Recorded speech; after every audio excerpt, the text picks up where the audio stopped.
Pozdravljene, drage besedoljubke in drugi. Dobrodošli v naši rubriki. Tokrat malo drugače. Ni beseda, temveč črka tedna. Ja, včasih se kopja lomijo okrog celega stavka, včasih okrog ene besede, včasih pa okrog enega samega glasu, ki ga označuje ena sama črka. Črka tedna je Č. Še enkrat. Č. Slišite to nežnost, to mehkost, to sočnost. Č. Mehek kot svila, sočen kot dober čevapčič. Za razliko od svojega brata, trdega Č-ja. Č. Ki je trd in dehidriran kot čevapčič po 7 dneh. Oba sta k nam prišla z juga in sta daljna brata našega domačega Č-ja, ki v tej družini ni ne mehak, ne trd zares, temveč nekaj vmes in predvsem se od prejšnjih dveh loči po tem, da ima že od samega začetka uradno prijavljeno stalno bivališče v slovenski abecedi. To sečišče med stalnimi bivališči in mehko variacijo črke Č pa je postalo še posebej vroče v času slovenskega osamosvajanja. Glede na to, da mehki Č v slovenski abecedi ni imel bivališča, se je tedaj postavilo vprašanje, kako bo z ljudmi, ki imajo mehki Č v priimku in njihovim stalnim bivališčem. Za 25.671 takih se je izkazalo, da se mehki Č in stalno bivališče med seboj izključujeta. Posledično so uradniki njihovo bivališče iz registrov izbrisali.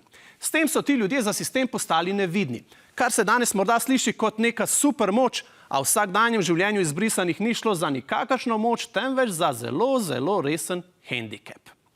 Počasni sodni mlini so pozneje razsodili, da je bil izbris ena največjih kršitev človekovih pravic pri nas. Te dni smo izvedeli, da bomo v Ljubljani dobili trg izbrisanih, ki ga bo kot opomnik krasil spomenik v obliki mehkega Č-ja. Zato je Č naša tokratna črka tedna. Domoljubi, ki se ne strinjajo s tem, da se stalnega bivališča nekomu, ki se piše na ič, ne sme kar tako izbrisati, zavračajo celotno idejo spomenika v obliki črke Č. Po njihovo bi, če že postavljamo spomenike v obliki črk, morali postaviti spomenik v obliki črke J. Saj je to naša najbolj domoljubna črka.